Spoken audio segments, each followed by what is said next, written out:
Buenas tardes.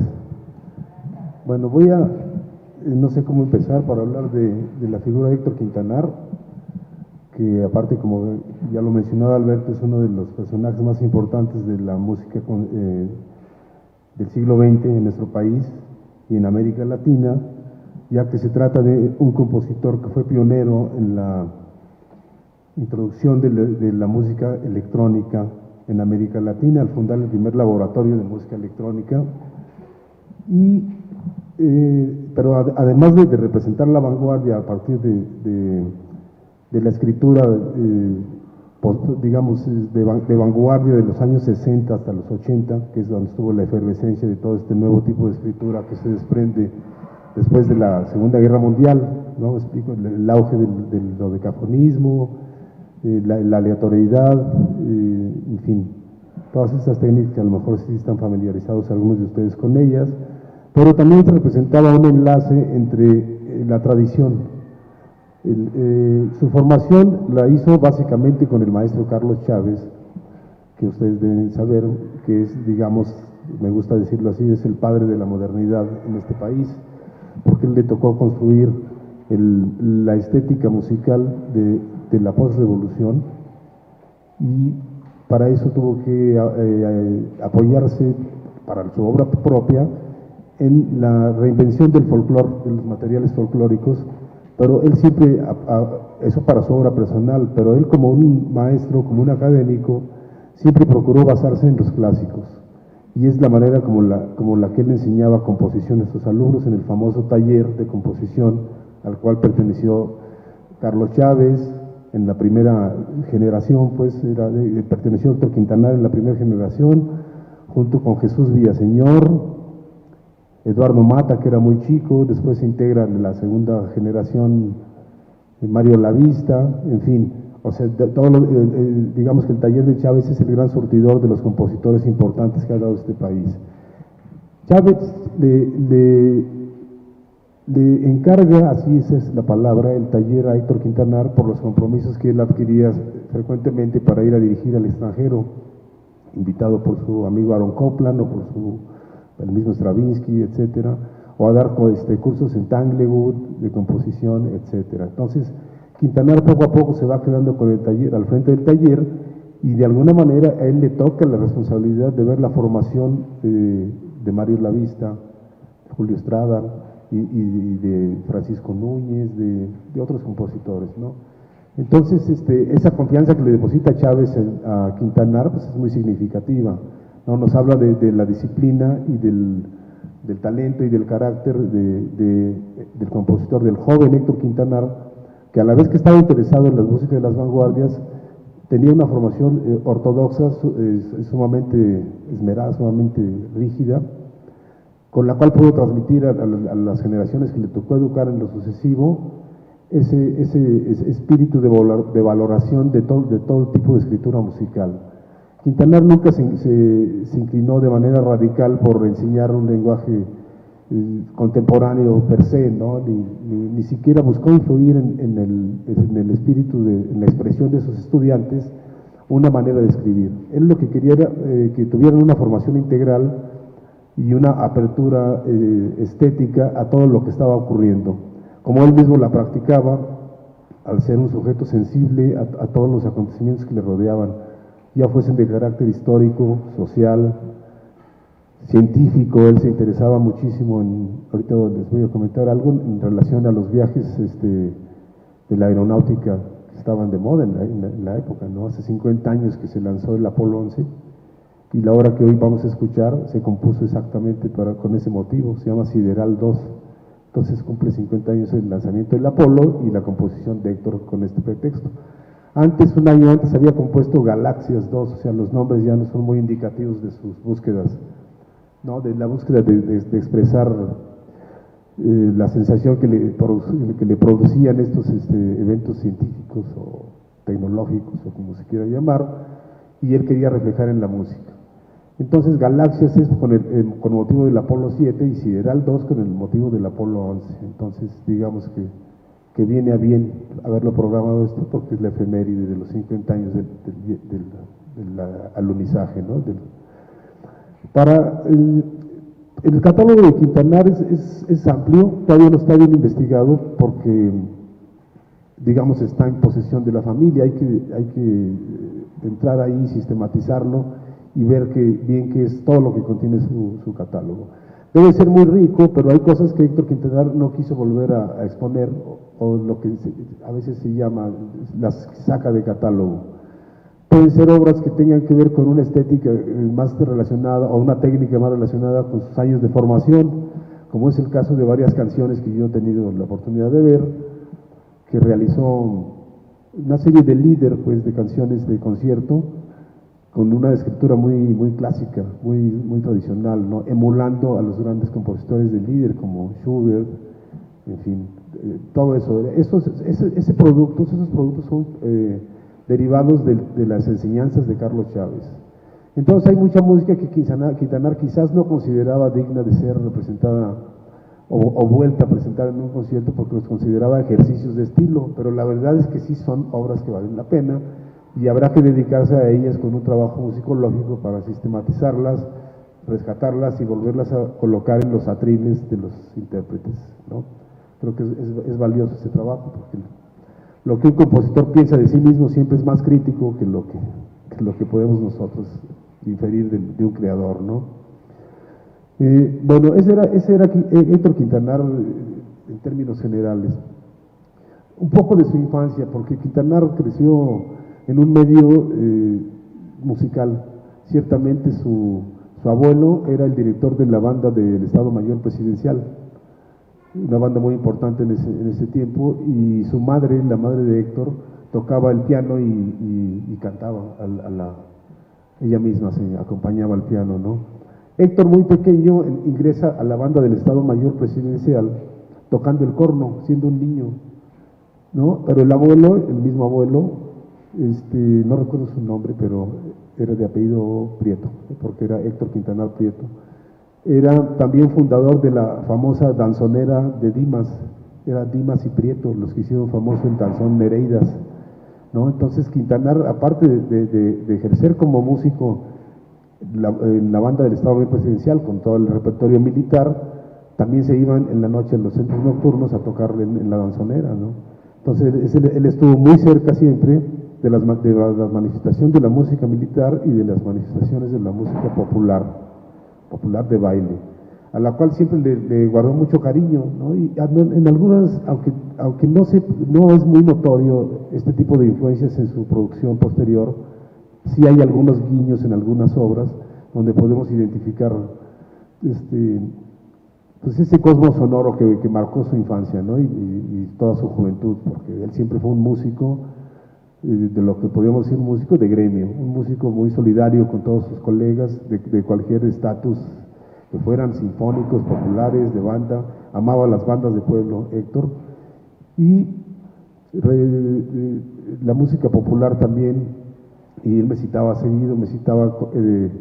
una anécdota que se contaba de Eric Satie y Claude Debussy, ¿no? que comentaban acerca de la música de los prostíbulos de Francia en esa época, que se ponían de acuerdo para ir a escuchar esa deliciosa mala música, ¿no? También Quintanar le encantaba esa deliciosa mala música. ¿Qué más les puedo decir Quintanar? Bueno, los metales, por ejemplo, digamos que es uno de los sellos que lleva su música. El uso de los metales en todas sus composiciones orquestales de vanguardia es muy notorio, y es quizás debido a la influencia que tienen las bandas militares, ¿no? O sea, Héctor siempre utilizaba en momentos culminantes de sus obras, o al inicio, o en un punto importante del desarrollo de la obra, a los metales. ¿Qué más les puedo decir? Bueno, acerca de las obras de hoy, que es lo que nos interesa, y así tienen las preguntas, aquí la ayuda del maestro, a ustedes.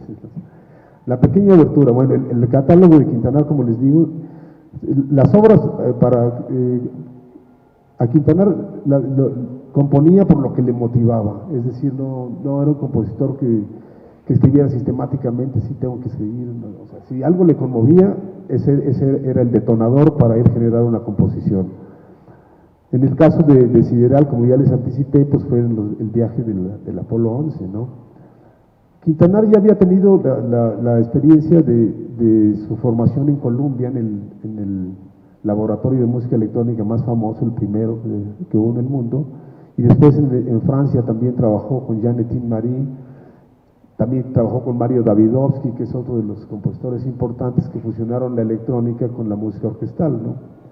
Entonces tenía, digamos, una formación sólida y estaba familiarizado con los sonidos electrónicos. En el caso de la obra sideral, Héctor, con los instrumentos convencionales, trata de emular algunas de las frecuencias que salen de un sintetizador. De alguna manera, lo que vamos a escuchar es una especie de emulación de sonidos electrónicos, pero producidos por instrumentos convencionales. ¿Me explico? Entonces, para la solución práctica de la escritura de la partitura, que aquí el maestro nos podrá abundar un poco más respecto de ello, es lo que estaban en ese tiempo al uso. Ya estaba, por ejemplo, los trabajos pioneros en este tipo de escritura son los de Penderecki, que es una escritura que ya no está atendida totalmente al soporte del pentagrama como tal y de los compases, que es la manera convencional de escribir música, en un pentagrama y dividida por compases.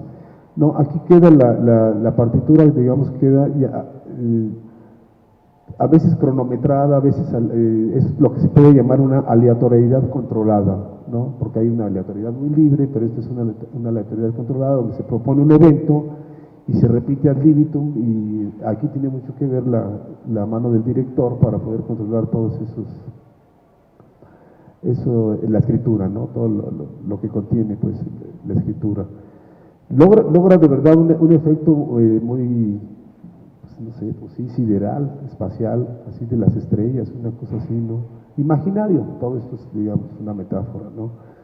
Pero sí logra distanciarse de todo el lenguaje convencional que le había antecedido en su obra, que además era digamos, inicialmente estaba asignada por lo que se ha dado en llamar el impresionismo nacionalista, ¿sí? Del cual eran, digamos, los más esclarecidos representantes, pues el trabajo de Galindo, que fue maestro de Quintanar también, de Moncayo, de Candelario Huízar, en fin, de todos los compositores del nacionalismo y del postnacionalismo.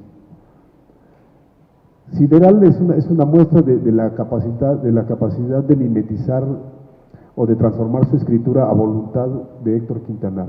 Héctor Quintanar podía escribir de una manera convencional y con una técnica tradicional lo que quisiera. Era un compositor integral que, si quería hacer un trabajo emulando las formas barrocas, lo podría lograr sin ningún problema técnico y además con una proyección estética, no solamente como un ejercicio estilístico. Sí, es una obra muy personal que quedó hace años que no se toca, muchísimos años que no se toca sideral. Y esta es una buena ocasión para recordar el trabajo pionero de Quintanar, aparte del efeméride. En el caso de la pequeña obertura, es una obra que, aunque el nombre nos parece indicar lo que las oberturas como forma musical representan, que es la de abrir un espectáculo de teatro musical, de ópera, una cosa escénica, pues no es el caso. O sea, nada más es el puro nombre de pequeña obertura, porque la verdad es que consiste en una especie de mini concierto para la orquesta, debido a cómo trabaja composicionalmente las secciones. O sea, hay dentro de la partitura hay momentos en donde cada sección, la sección de madera, la sección de metales, las cuerdas, todas tienen un momento de lucimiento virtuosístico, ¿sí? Entonces, esto es lo que se llamaría una especie de concierto para orquesta, donde la orquesta es el solista, pues, o sea, parezca redundante. Y comienza otra vez con los metales, que le encantaban a nuestro Quintanar, los metales, los cornos. Él era experto tocando instrumentos de boquilla circular. Y pues la obra discurre así, es un continuum una obra continua que no está, digamos, fracturada por secciones que notoriamente dan un cambio, sino que es un continuo que se va sumando, donde todas las secciones tienen su momento de lucimiento y finalmente se va extinguiendo para dejar un solo acorde resonante, como una especie de disolución de todo el discurso que hemos escuchado. En términos generales, eso es lo que puedo decirles de las obras que vamos a escuchar hoy de Quintanar, pero si quieren podemos abundar algo más al respecto de su personalidad o de lo que se les ocurra y ya lo que pueda complementar aquí el maestro Aquiles. Gracias.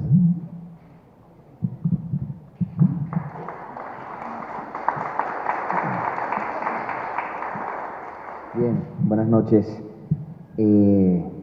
Primero muy contento de estar aquí de nuevo. Como dijo Adalberto, ya he venido 6 o 7 veces a Guanajuato. Me encanta esta ciudad y me gusta mucho trabajar con la orquesta. En este caso, complementando un poquito lo que dice el maestro sobre Quintanar, bueno, lo que yo les puedo hablar de Quintanar es más que todo la experiencia que yo he tenido haciendo estas dos obras. Y lo que me parece también importante, lo contrastante de las dos obras, cuando el maestro hablaba de la escritura, la pequeña obertura está escrita en un modo muy tradicional. La orquesta prácticamente todo el tiempo está realizando, está interpretando sonidos que son familiares ya desde la música del siglo XIX y no se hacen, digamos, no trabaja un lenguaje efectista. También está escrita totalmente con una temporalidad que prácticamente es invariable, está en dos partes, una parte lenta y una parte rápida, pero dentro de cada una de esas partes ustedes van a sentir que, de hecho, parte importante de la obra es el aspecto rítmico. Y el aspecto rítmico de estos compositores también viene heredado un poco por supuesto, por Carlos Chávez, que fue una de las personas que explotó más el lenguaje rítmico, un poco heredado también de la tradición europea de Stravinsky y todo el lenguaje que se viene trabajando en el siglo XX. Entonces van a sentir mucho ese aspecto rítmico importantísimo. Se hace un canon rítmico prácticamente de preguntas y respuestas rítmicas entre 3 secciones de la orquesta. Entre la sección grave con el tímpani van homófonos, o sea, van tocando lo mismo rítmicamente. Las maderas con una amalgama muy bonita de sonido entre vibráfono, xilófono y piano. Y finalmente las cuerdas, que van haciendo un contracanto, digamos, que viene siendo como una elongación del primer tema. O sea, el primer tema que lo escribe en notas cortas, luego lo expande y se hace un tema como muy largo, o sea, se siente como que es otro tema, pero realmente es lo mismo que ya sonó antes. Entonces se hace toda esta suma de factores que al final, bueno, decidimos hacer, esta obra tiene 2 finales, o sea, hay como una revisión del mismo y se van a dar cuenta de que quizá si ven alguna grabación de la obra, estamos haciendo un final alternativo también.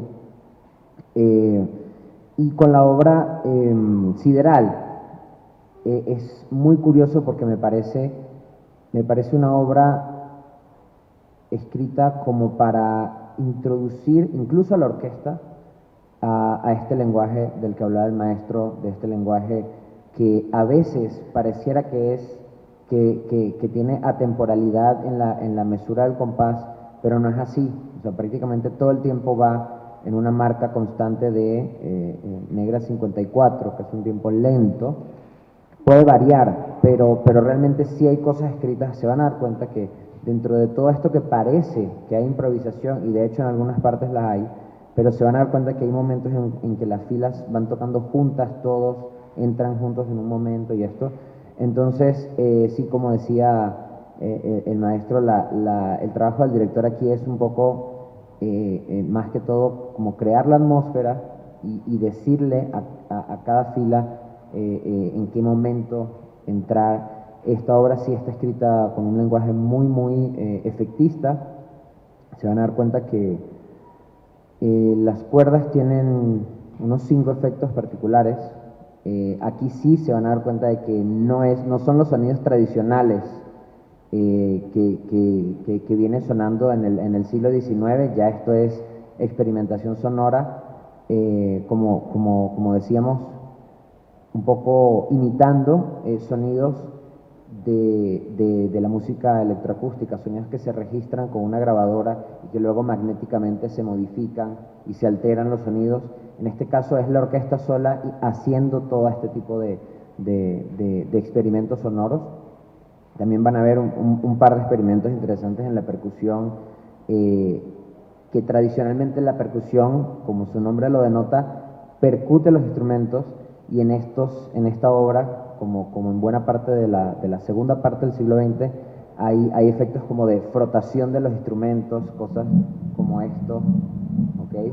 Que en la escritura se hace muy interesante, porque él de hecho dibuja qué es lo que quiere que el músico haga con la baqueta sobre el instrumento, ya sea en zigzag o sea en círculos, y se hace muy interesante para la lectura.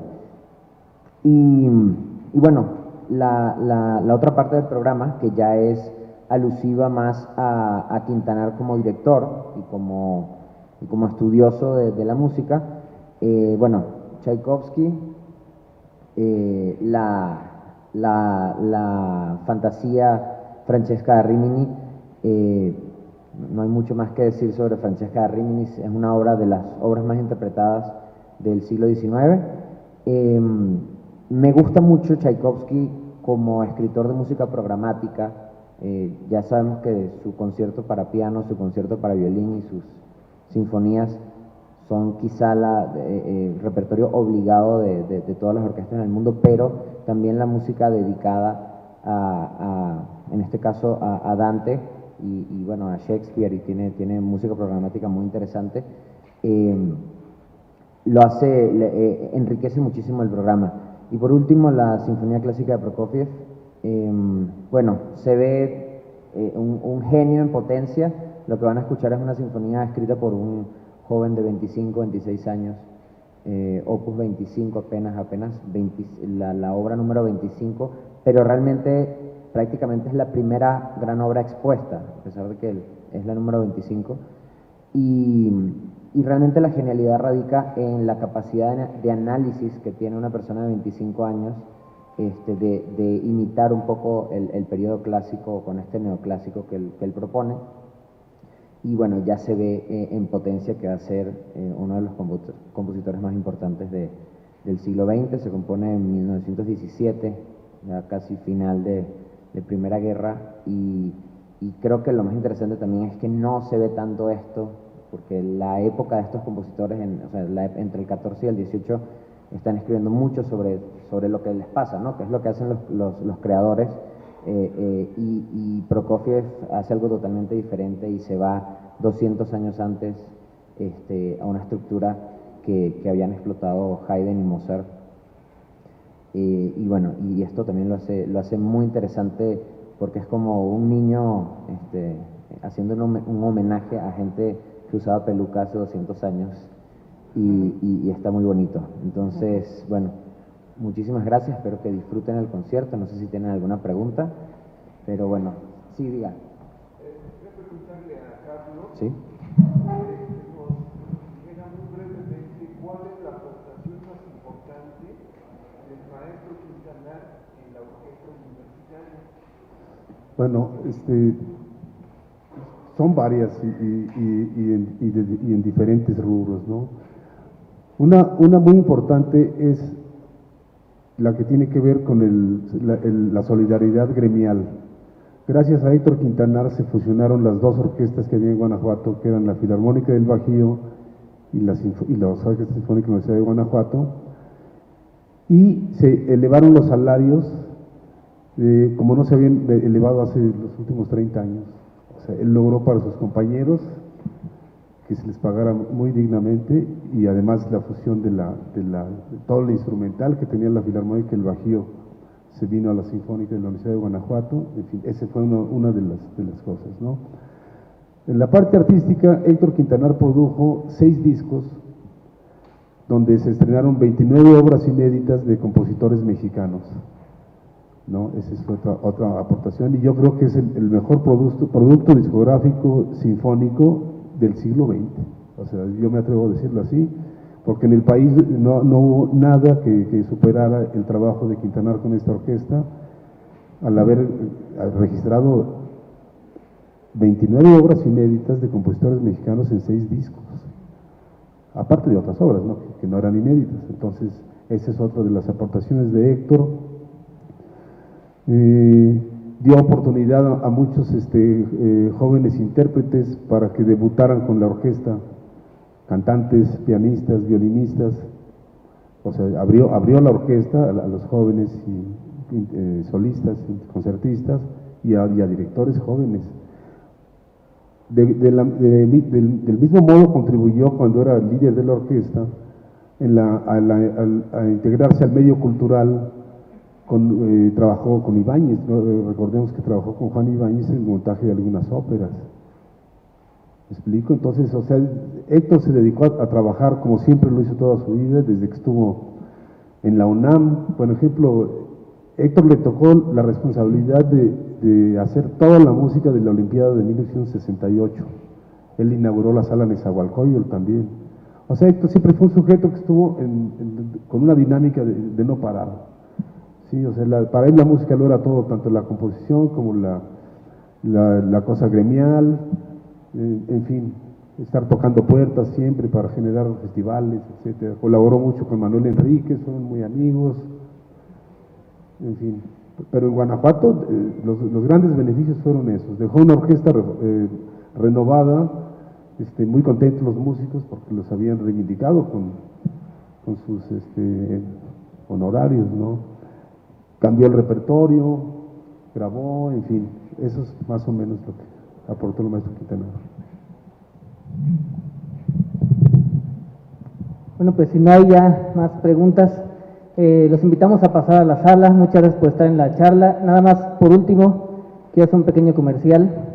La próxima semana tenemos ciclos solistas, ensamble polifónico de Guanajuato en el teatro principal, para después comenzar ya con el Festival Internacional Cervantino, nuestra participación con la Sinfonía Fantástica de Berlioz, después un concierto bastante interesante en la Lóndiga, para el cual ya no hay boletos, con Fito Páez, y después, el 10 de noviembre, aquí en el Teatro Juárez, después de prácticamente 20 años, la orquesta va a estar haciendo la ópera Tosca, con una producción en conjunto con el Teatro del Bicentenario y el Instituto Estatal de Cultura aquí en este teatro. Los boletos, si no me equivoco, ya están en los sistemas electrónicos para el que guste irlos adquiriendo, porque según me dicen, se van a acabar pronto. Eso es en Guanajuato, 10 de noviembre. Por supuesto, están invitados a las funciones en León, en el Teatro del Bicentenario, 1, 3 y 5 de noviembre, a la ópera Tosca, una producción realmente excepcional, con Eugenia Garza como Floria Tosca y como Cavaradossi Adrián Schema, un excelente tenor que acaba de hacer esta ópera en Berlín. Entonces, los invitamos a seguir en nuestros conciertos y bienvenidos y disfruten el concierto.